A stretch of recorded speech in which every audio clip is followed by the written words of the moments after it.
characteristically stubborn. But with another go at the hand starter and a tickle of the accelerator, they're back in business.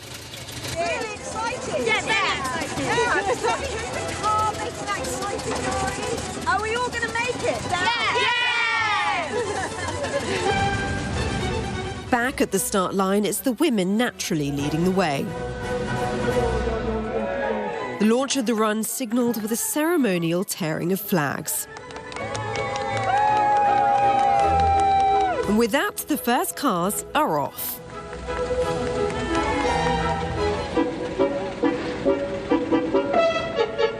While it may not be a race, speed is at the heart of this run, at least for those who make it off the start line. It's a more promising start for Sarah, Bieber and Caroline, as one by one they once again join the ranks of veteran car run women. With the children warmly bundled in the back, the adventure begins.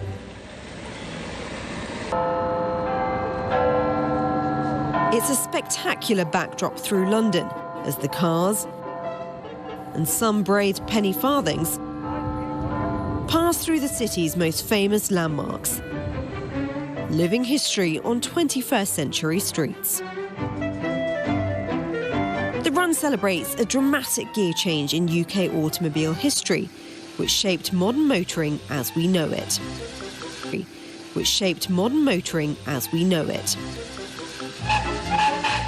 In 1896, new legislation raised the speed limit from 6.4 to a lightning 22.5 kilometres per hour, and abolished the need for a man to walk ahead waving a red flag.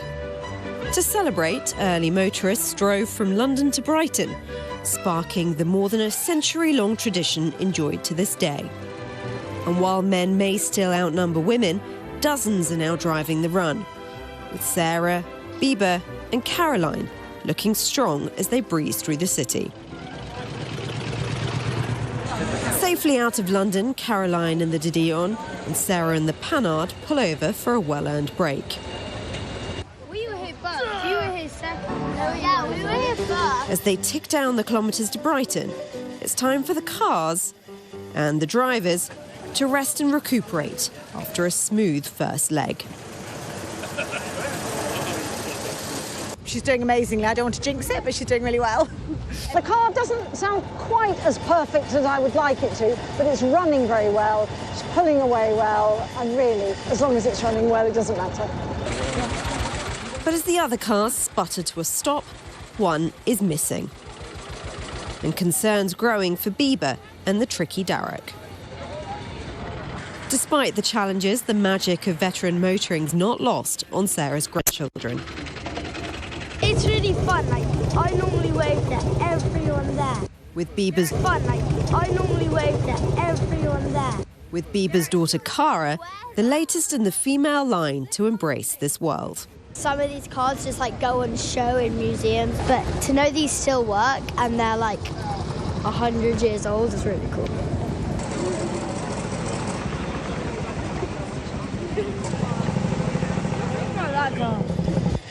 As the cars have their final checks for the off, the Darroch finally makes an appearance.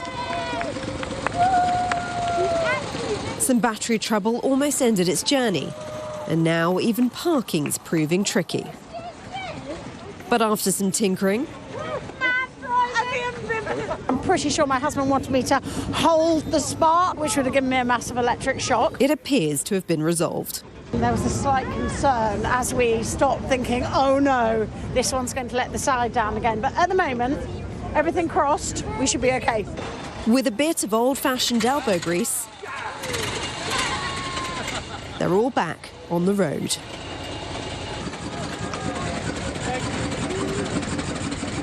Okay, so we're now on the motorway. As the miles fade away, the busy roads turn to country. I think this is our top speed. Whizzing along at 25 miles an hour. Do you like going fast or slow? Fast! Picturesque villages pave the way to England's south coast, with hundreds lining the route to take in the spectacle of a bygone era. More than happy to put on a show is this 130 horsepower 1902 Fiat, making its debut as the most powerful car in the run's history. For car enthusiasts, watching the run is a must for their motoring calendar. And here in Staplefield, they've been out since the early morning, cheering along the cars and cyclists who've made it this far. For the women here, this run offers a particular cause to celebrate.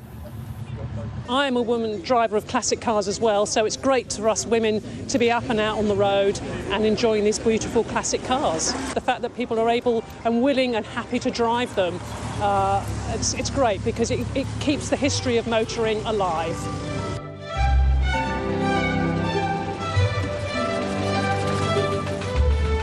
It's Sarah and her family's turn to pass through next, marvelling at the crowds as they pass.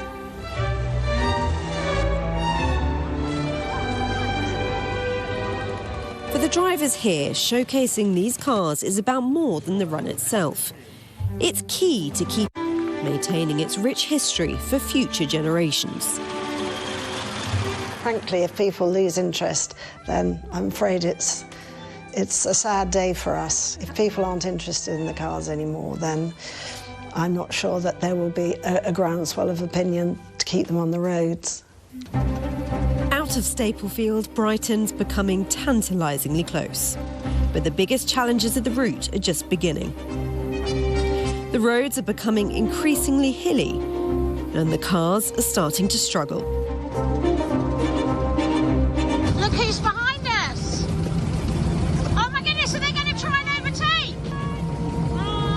I think we're just faster! As the hardest incline approaches, they're neck and neck. But it's too much for the de Dion as one of the stewards jumps in to push. Oh dear. Sarah's more powerful Panhard is next up the hill. Now that's some accelerate. Oh dear, oh yeah! A brief struggle and they're up. The hardest part behind them, the Panhard's in its element as it picks up speed for the final stretch.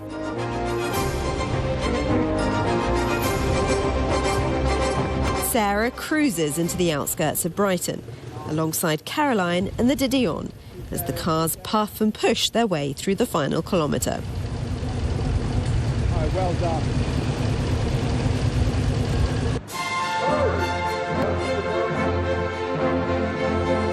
This is the moment the cars of the run have all been waiting for. And there, in unison, Sarah, Caroline and Bieber, crossing a line first crossed more than 60 years ago by Sarah's parents.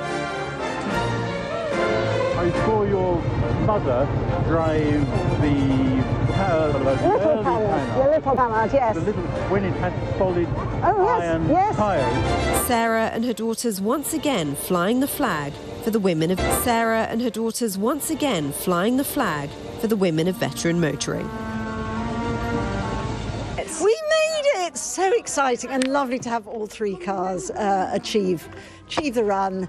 We had a few little issues, as you know, but we all got here together and it was lovely to have us all lined up on the finish line and to point out that it is a dynasty and that we've got 4 generations that have gone down on the right. Their mothers and grandmother, Cara and the boys, are ready to add their names to this veteran motoring dynasty.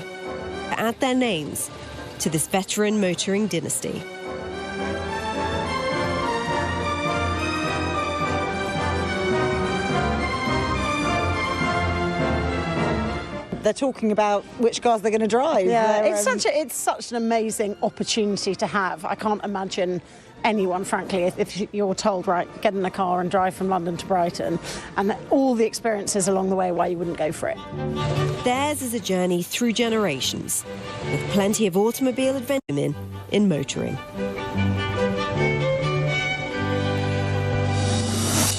And more automotive tales next time on Rev.